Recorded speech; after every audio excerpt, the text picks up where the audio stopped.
Hello, எல்லோருக்கும் வணக்கம். இன்னத்த recipe laddu. ஒரு இன்ட்ரெஸ்டிங்கான ரெசிபி. எப்படி பண்ணாருதுங்கிறது வாங்க பார்க்கலாம். இது சிம்பிளாவும் இருக்கு, நல்லா டேஸ்டியாவும் இருக்கு.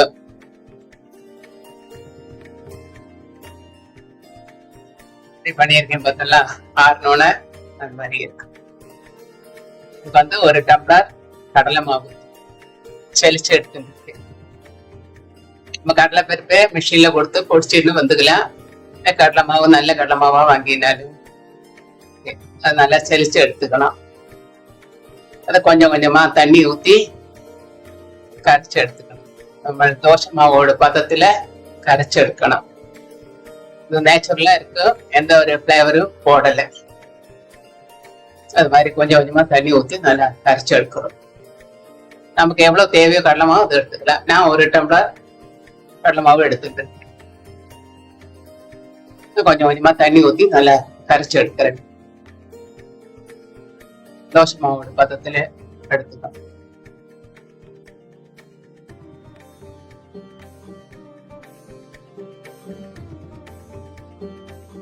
அதை பண்ணாது எந்த அளவுக்கு எப்படி பண்ணறோங்கிற அந்த மெத்தடு தெரிஞ்சா போறோம். நல்லா ஈஸி தான் பண்ணணும். மாதிரி தோசை மாவு பதத்தை அப்படி கரைச்சி எடுத்துக்கணும். கட்டி இல்லாம இருக்கணுமா.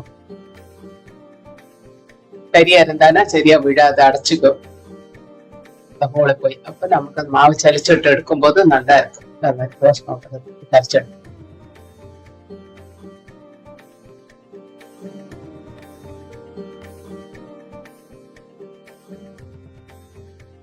இந்த மாதிரி கரைச்சி எடுத்துக்கணும்.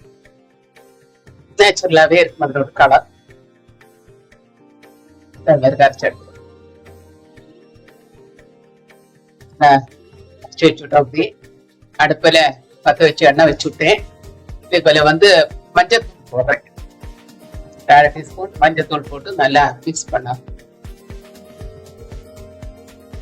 கலருக்கு பதிலா மஞ்சள் தூள் போட்டு இப்போ அடுப்புல காஞ்சாச்சோ பார்க்கிறேன். இந்த எண்ணெய் காயிற வரைக்கும் கொஞ்சம் அடுப்பு கொஞ்சம் பெருசா இருக்கு. அதுக்கப்புறம் மீடியமா வச்சு கையில வச்சுக்கிட்டு இப்போ மீடியமா வச்சு நல்லா காஞ்சாச்சு. மீடியமா வச்சு காஞ்சாச்சா பார்க்குறது ஒரு சொட்டு மாவு போட்டு பார்த்தேன், காஞ்சாச்சு. இப்போ கொஞ்சம் கொஞ்சமா மாவு கரண்டியில விட்டு அந்த ஹைட்டுக்கு வைக்கணும். அப்பதான் அந்த மாவு அதுல இருந்து ட்ராப்ஸ் அப்படி முத்து முத்தா விழும். இப்ப அந்த முத்து முத்தா விழுந்த இடத்துல கொஞ்சம் மாவு ஒண்ணு ஒட்டிக்கிட்டு இருக்கு. அதுக்காக நம்ம அந்த கரண்டியால அதை எடுத்து விடணும். ஒட்டின்னு இருக்குமே, அதை நம்ம அதை பிரிச்சு விட அப்படி கரண்டியால எடுத்து. கொஞ்சம் முத்தி ஆயிடுச்சுன்னா அது காரா பூந்தி மாதிரி ஆயிடுது. பகுதி வேக்காடுல வேக வச்சு எடுக்கும். ரொம்ப விடுச்சுன்னா அது பூந்தியாவும் ஆயிடும். அந்த கட்டையா இருக்கப்பட்டதெல்லாம் இந்த கரண்டியால உடைச்சு விடுறேன். அதை எடுத்து பார்க்கிறேன், வந்திருக்கான்னு பார்க்கிறேன். அந்த பொருளை கொஞ்சம் விடுவேன். மறுபடியும் எடுத்து பார்க்கிறேன். அரை வேக்காடு தான் வேகலாம். லட்டு நமக்கு மிக்சர் பூந்தி எல்லாம் அடிக்கிறோம்னா அதுக்கெல்லாம் இந்த பூந்தி லட்டு பிடிக்கப்பட்ட பூந்திக்கு மட்டும் அரை வேக்காடு தான் எடுத்து. இப்போ வாயாச்சு, நான் அதை எடுத்து வைக்கிறேன். நான் திக்கி திறக்கி விடக்கூடாது. மாவு கொஞ்சம் கொஞ்சமா தான் போட்டு எடுக்கணும். நல்லா பொறுமையா கொஞ்சம் கொஞ்சமா தான் போட்டு எடுக்கிறேன். எடுத்து வச்சுட்டேன். மறுபடியும் அந்த கரண்டியில எல்லாம் அடியில ஒட்டிட்டு அந்த மாவு எல்லாம் தண்ணியை தொட்டு எல்லாத்தையும் எடுத்துட்டு மறுபடியும் பண்ணாட்டா அந்த ஹோல்ல போய் அடைச்சிக்கணும். எல்லாத்தையும் எடுத்துட்டு வேணா மறுபடியும் மாவு அதுல ஊத்துறது. அது மாதிரி பண்ணும்போது அந்த ஹோல்ல இருந்து இப்படி ட்ராப்ஸா நல்லா உருண்டு நம்ம மறுபடியும் அந்த கரண்டியால நல்லா அதெல்லாம் உடைச்சு விடுறோம்.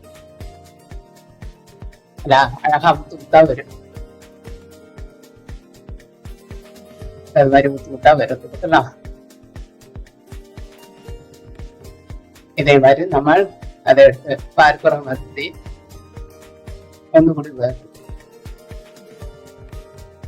இந்த மாதிரி அரை வேக்காடு வேக வச்சு எடுத்துட்டு அதனோட சக்கரை பாகு பதமெல்லாம் அப்படி வச்சு நல்லா பண்ணினோன்னா 15 நாளைக்கு லட்டு நல்லா இருக்கு. 2 வாரம் வச்சு சாப்பிடும். இல்ல அது மேல வேணுமானா ஃப்ரிட்ஜில் வச்சு எல்லாத்தையும் எடுத்துட்டோம்.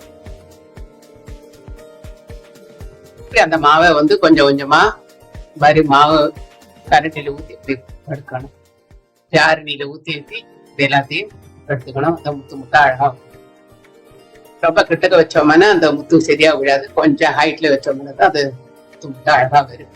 இப்ப நம்ம எல்லாத்தையும் அதை எடுத்து வச்சுட்டோம். இப்ப அதுக்கு சர்க்கரை பாகு வைக்கணும். 2 டம்ளர் சர்க்கரை. இந்த 2 டம்ளர் சர்க்கரை எடுக்கிறது நல்லா இனிப்பா இருக்கு. இல்ல உங்களுக்கு தெரிய இனிப்பு வேண்டாம் தான் 1 டம்ளர் கூட போடலாம். சர்க்கரையும் தண்ணி உப்புனா எடுத்து நல்லா கரண்டியால நல்லா எடுத்து கொடுக்குறேன். இனிப்பா அடுப்ப பத்த வச்சு கொஞ்சம் கரையாது, சர்க்கரை எல்லாம் கரையாது.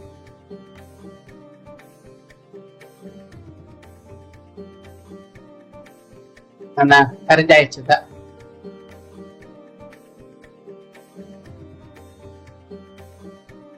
இதுல ரோஸ் எசன்ஸ் வேணாலும் விட்டுக்கலாம். நான் ரோஸ் எசன்ஸுக்கு பதிலா ரோஸ் வாட்டர் தான் பார்க்கிறேன். சக்கரை பாகு எப்படி ஆறது, அந்த டிராப்ஸ் விடறது இல்லையா, அது எப்படி டிராப்ஸா விடணும். தண்ணி மாதிரி விடறத அது டிராப்ஸா விடணும். அதனோட இந்த மாதிரி விடணும். ஒரு கம்பி பதம் வச்சு பார்க்கிறேன். அதுல அது மாதிரி பண்ணும்போது ஒரு கம்பி பதம் அது மாதிரி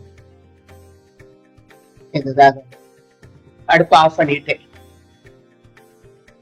அடுப்பு ஆஃப் பண்ணியாச்சு. இப்ப அதை கீழே இறக்கி வச்சுட்டு அதுல எசன்ஸுக்கு பதிலா நான் ரோஸ் வாட்டர் விட்டுருக்கேன். உங்களுக்கு வண்டி இருந்தா எசன்ஸ் விட்டுக்கலாம். நான் ரோஸ் வாட்டரே விட்டுருக்கேன். அது திராட்சை, காஞ்ச திராட்சை போட்டுருக்கேன். இப்ப கொஞ்சம் முந்திரி பருப்பு, கிராம்பு 2 வறுத்து வச்சிருக்கேன். அதையும் அதுல போடுறேன். இதெல்லாம் வாசனையும் கொடுக்கும், டேஸ்டும் கொடுக்கறதுக்காக. ஒரு துண்டு பச்சை கற்பூரம், ஏலக்காய் 2 பொடி பண்ணி வச்சிருக்கேன். அதையும் அதுல உங்க வேணும்னா ஜாதிக்காய் கூட பொடி பண்ணி போட்டுக்கலாம். அதுல வாசனையா நல்லா இருக்கு, டேஸ்டும் கொடுக்கும், வாசனையும். இப்ப எல்லாத்தையும் போட்டு மிக்ஸ் பண்ணியாச்சு. இந்த பூந்தி அடிச்சு வச்சுப்போமே அதையும் அதுல போட்டு மிக்ஸ் பண்ணி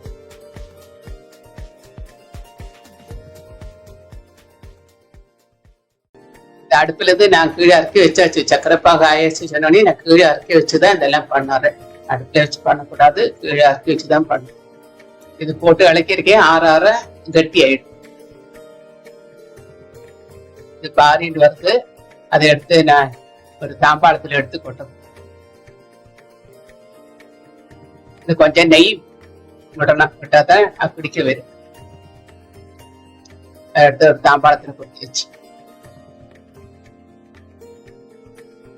கொஞ்சம் தானே பண்ணிருக்கோம். நமக்கு எவ்வளவு தேவையோ அதுக்கு அனுசரிச்சு மாவு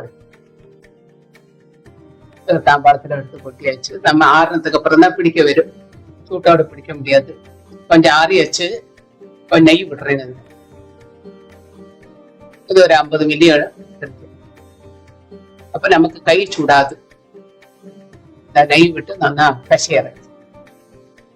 நம்மளோட அந்த உள்ளங்கை இருக்கு இல்லையா, அதால நல்லா சேர்த்தி வச்சு நல்லா அழுத்தி பசிக்கணும்.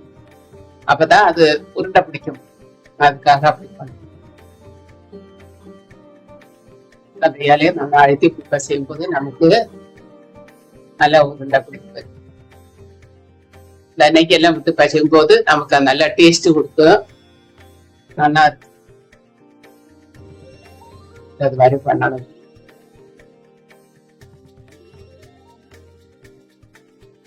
எவ்வளவு நல்லா வறுத்து கொடுத்துடலாம். அது மாதிரி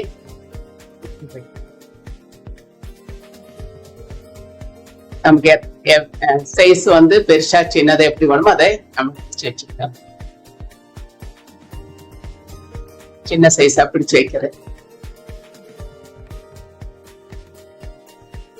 நம்மளோட எந்த அளவுக்கு பெருசு வேணுமோ அந்த அளவுக்கு நம்ம அந்த சைஸ்க்கு அனுசரிச்சு நம்ம பிடிச்சு வச்சுக்கலாம்.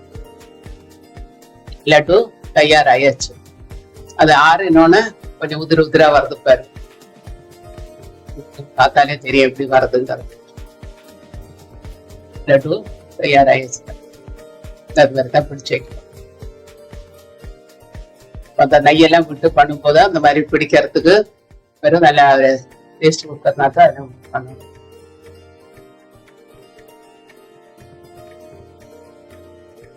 ஆறினோடனே எப்படி அடுப்பதெல்லாம் அது நல்லா நல்லா அழுத்தி பிடிக்கணும். அழுத்தி பிடிச்சோம்னா அந்த லட்டு உடையாம இருக்கும். இப்படி வந்துருக்கு பதிலா லட்டு தயாராயிடுச்சுதான். உங்களுக்கு எல்லாருக்கும் பிடிச்சிருக்கும்னு நினைக்கிறேன். உங்களுக்கு பிடிச்சிருந்தா லைக் பண்ணுங்க, கமெண்ட்ஸ் பண்ணுங்க, சப்ஸ்கிரைப் பண்ணாத சப்ஸ்கிரைப் பண்ணுங்க. சப்ஸ்கிரைப் பண்ணி அத்தனை பேருக்கும் தேங்க்யூ. இன்னும் அடுத்த ஒரு இன்ட்ரெஸ்டிங்கான ரெசிபியை உங்களை பார்க்கிறேன். தேங்க்யூ.